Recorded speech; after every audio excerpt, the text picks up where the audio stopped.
Madame, monsieur, bonjour, bienvenue sur le Night TV International et une nouvelle édition de Midi au Caire. Ce Midi au Caire va commencer par l'actualité présidentielle. Le président Fattah al-Sisi vient de se réunir avec le Premier ministre Dr Moustapha Madbouli, également le ministre du Logement et le conseiller du président pour les affaires urbaines pour s'enquérir des derniers préparatifs de l'installation du transfert du gouvernement via la nouvelle capitale administrative. Au cours de cette réunion, le président Sisi s'est informé donc des travaux concernant l'infrastructure, le développement du travail, des quartiers du gouvernement et les installations et les services. Plus d'informations dans ce commentaire avec Salah Al-Maghrabi.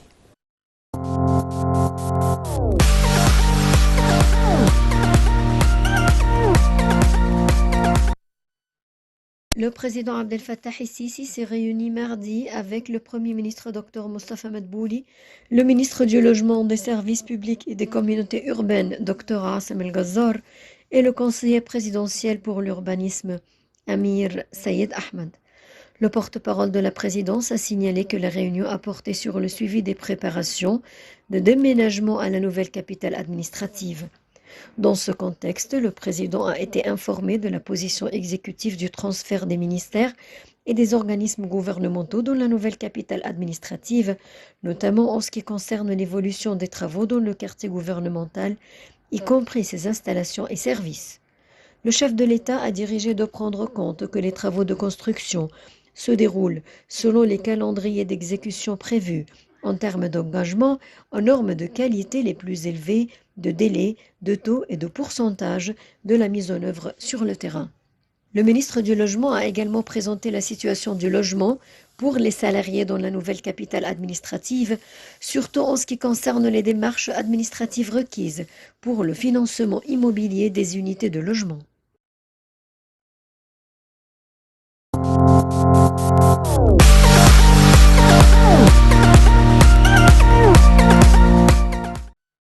Et pour parler donc de cette démarche de l'installation donc des quartiers gouvernementaux au sein de la capitale administrative et le suivi du président Fattah al-Sisi pour ce transfert, nous avons le plaisir de recevoir Dr Raouf Ghafar, notre expert en économie. Bonjour docteur. Dr Raouf Ghafar. Oui, bonjour. Bonjour, merci de nous avoir rejoints sur Nile TV International. On commence par l'importance donc de cette réunion dans le cadre du transfert des quartiers gouvernementaux via la nouvelle capitale administrative. Alors le président s'est réuni avec le Premier ministre, également le ministre de l'Habitat, le conseiller du président pour les affaires du logement. On en est où par rapport à ce transfert? Le président est très sérieux sur le plan déménagement, sur le plan transfert pour commencer tous les ministères, toutes les agences gouvernementales, ils doivent être déjà dans la nouvelle capitale administrative très prochainement. C'est pour ça qu'il s'entretient fréquemment avec les responsables. Vous avez mentionné le Premier ministre, le ministre de l'Habitat et des nouvelles communautés, etc., pour simplement se rassurer que l'horaire est observé sur le plan implémentation, sur le plan construction, particulièrement du quartier qui sera consacré au gouvernement, donc le quartier gouvernemental, de façon à ce que toutes ces agences et ces ministères sont transférés là-bas le plus tôt possible, ainsi que les quartiers résidentiels dans lesquels vont résider les employés de ces agences et de ces ministères. Alors, docteur, en parlant justement de ces préparatifs, une partie donc a eu beaucoup d'intérêt dans cette réunion, celle qui concerne le logement des salariés. Qu'est-ce que vous pouvez nous dire là-dessus? C'est-à-dire, il n'y a pas des agences, il n'y a pas des ministères qui vont fonctionner sans des employés, des salariés. Ça. Et c'était très important de préparer des logements raisonnables à ces messieurs dames pour qu'ils commencent à leur travail justement le plus tôt possible. Et on parle de non seulement de quartiers résidentiels, mais on parle de tous les services qui... On parle des salariés donc qui sont l'effectif qui va travailler. Donc, docteur Raouf Gafar, parlez-nous un petit peu de l'importance justement de cette, je veux dire, de ce transfert des quartiers gouvernementaux, des différentes instances qui vont, et l'importance qui vont donc revêtir au sein de cette nouvelle et grande capitale qui serait à la pointe de la technologie. Parlez-nous un petit peu des grands bénéfices que peut tirer justement le gouvernement après avoir accompli ce transfert. Premièrement, comme le président a déjà mentionné à plusieurs reprises, cette capitale administrative va être le modèle des villes intelligentes. Donc, c'est la première ville intelligente qui sera suivie par des autres, certainement, mais c'est la première. Donc, c'est un modèle. Il faut la finir, il faut commencer le travail à partir de là-bas pour montrer à tout le monde que, oui, les Égyptiens peuvent, et ils peuvent réaliser des projets immenses et commencer la nouvelle République avec des villes intelligentes, avec les dernières, disons, technologies et avancements sur tous les domaines. D'autre part, ça va beaucoup aider, disons, à vider un peu le Caire, parce que le Caire est devenu très encombré et il y a beaucoup de problèmes qui ont à faire avec la population qui existe dans le Caire. Donc, transférer les employés, les salariés et les ministères là-bas, ça va un peu diminuer, disons, la densité du Caire, et ça va justement aider dans la décentralisation que le président veut réaliser sur le plan Égypte en total. Alors, il s'agit de modernisation, il s'agit de rénovation, il s'agit donc un nouveau spectre, un nouvel élan que va avoir la République arabe d'Égypte.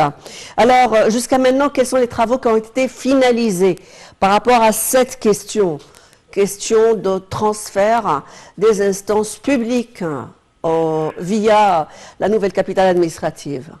Je viens de dire, non seulement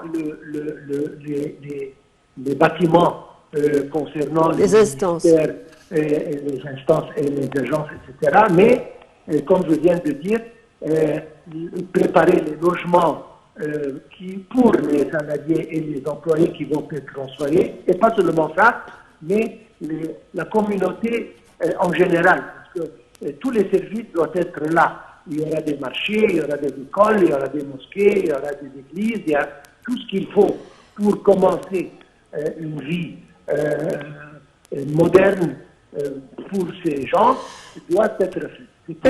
Une vie moderne, mais aussi une vie saine, parce que l'Égypte, qui va être président de la CAP 27, est un pays modèle aussi dans son grand travail pour la préservation de l'environnement.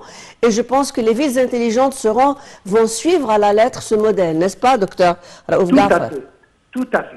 Et ce sera des modèles, des villes modernes, intelligentes, et je veux dire que ce modèle va être répété dans les nouvelles villes qui sont en cours de construction, mais en principe, d'ici quelques années, nous dirigeons vers le vert. Donc, économie verte, les énergies propres, tout ce qui conserve l'environnement, ça c'est notre but, et ça commence par là. Donc ça c'est le commencement et tout va suivre. Pour clôturer, le fait de transférer donc les services les plus importants de l'État dans une atmosphère aussi propice, aussi sereine, aussi écolo, aussi dans le respect de l'environnement, mais aussi dans le respect de la modernité, de la numérisation, est-ce qu'il ne va pas alléger aussi ce qui incombe aux citoyens? Ça va donc diminuer les charges par rapport aux citoyens parce que les choses vont se faciliter, être plus faciles, plus claires et donc qui vont plus vite. Absolument. C'est-à-dire c'est un changement complet dans le style de vie des Égyptiens. Oui, et tout ça, c'est contre la bureaucratie, parce que nous sommes un pays qui a souffert de la bureaucratie, docteur Oufgaf. Absolument, absolument. Tout va changer. Nous allons voir une nouvelle, justement, Égypte, oui, qui adopte tous les nouvelles techniques, nouvelles technologies, et ce qui rend service aux Égyptiens avant tout et après tout. Merci d'avoir été en notre compagnie, docteur Raouf Gafar. Vous êtes expert en économie. Merci pour ces éclaircissements et on souhaite que ça va être pour très très prochainement. À suivre sur Midi au Caire.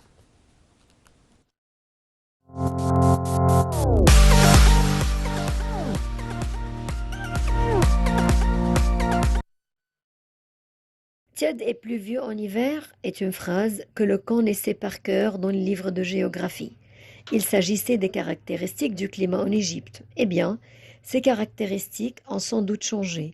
Il ne s'agit plus de climat tempéré, doux ou modéré en hiver.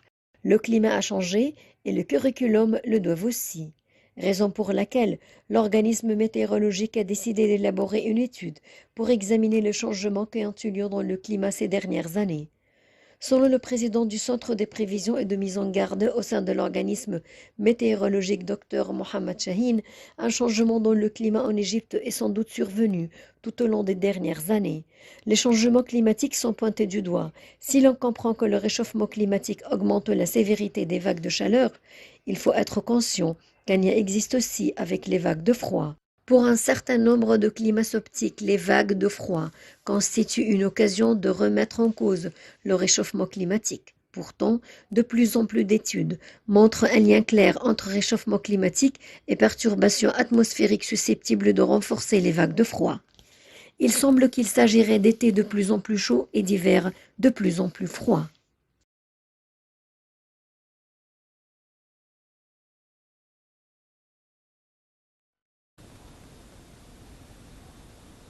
C'était notre rapport pour aujourd'hui sur les changements climatiques internationaux et leur impact sur l'environnement d'une part, mais aussi sur la météo d'une autre part.